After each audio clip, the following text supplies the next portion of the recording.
de travailler sur une étude d'impact, une mesure d'impact pour essayer de scientifiquement savoir quel est l'impact de l'ouverture d'épiceries participatives sur les territoires, donc soit au niveau environnemental, au niveau social. On imagine une pluralité d'effets positifs, j'imagine. Les 7, 8 et 9 juin, les Journées nationales de l'agriculture vous proposent dans toute la France 3 jours de rencontres, d'animation, de dégustation. Tout le programme sur journéeagriculture.fr. Allez, bouge ton coq, Camille. Ravi.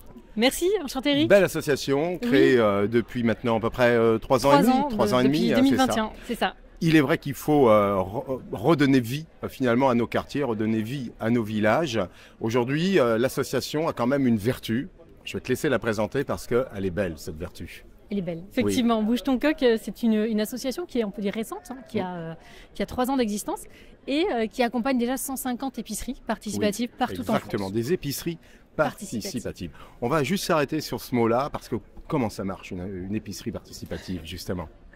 Une épicerie participative, c'est en gros les citoyens, l'idée ou pas par le maire du village, qui décident de mettre les énergies en commun pour monter une épicerie, pour développer le commerce local de proximité, pour que aller faire ses courses devienne local, agréable, que privilégier plutôt les circuits courts. Bien sûr, et qu'on crée du lien surtout dans des villages où les gens se connaissent sans se connaître.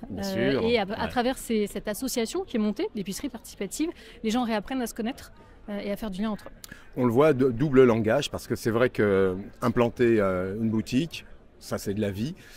Échanger, c'est la deuxième vie, parce que forcément on rencontre, on peut communiquer. Cette alimentation, elle est tributaire justement de lieux d'échange. Ces épiceries participatives, tu l'évoquais, c'est un peu plus de 150 aujourd'hui qu'on peut être accompagnés. Oui, c'est ça, 150 et d'autres vont être montées d'ailleurs. L'aventure ne fait que débuter. C'est ça, et on lance d'ailleurs un appel à toutes les communes ou communautés de communes qui souhaitent monter ce type de projet. C'est important parce que vous allez prodiguer des conseils, de l'accompagnement.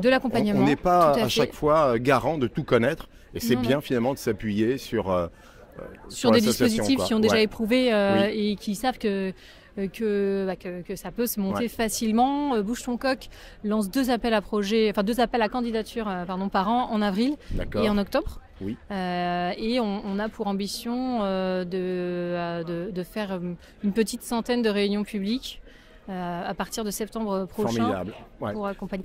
Bouge ton coq et les Journées nationales de l'agriculture, ça se match ça. Tout à fait. Et on a d'ailleurs un projet commun, qui s'appelle Terroir. Qui est en commun avec les JNA et aussi avec le laboratoire d'études rurales. Oui. L'idée, c'est de travailler sur une étude d'impact, une mesure d'impact pour essayer de scientifiquement savoir quel est l'impact de l'ouverture d'épiceries participatives sur les territoires, donc soit au niveau environnemental, au niveau social. On imagine une pluralité d'effets positifs, j'imagine. C'est important finalement de pouvoir, par pédagogie, ressortir une analyse qui se veut plus complexe. Et l'idée, c'est après d'outiller d'outiller les futurs porteurs de projets. On va notamment aussi développer une fresque de l'alimentation en ruralité qui sera présentée l'année prochaine au JNA 2025. Formidable. On le voit, on n'aura pas besoin que de lever le nez pour voir le coq. Il sera peut-être au coin de notre quartier. Ça sera une épicerie participative. Merci Camille. Merci Eric.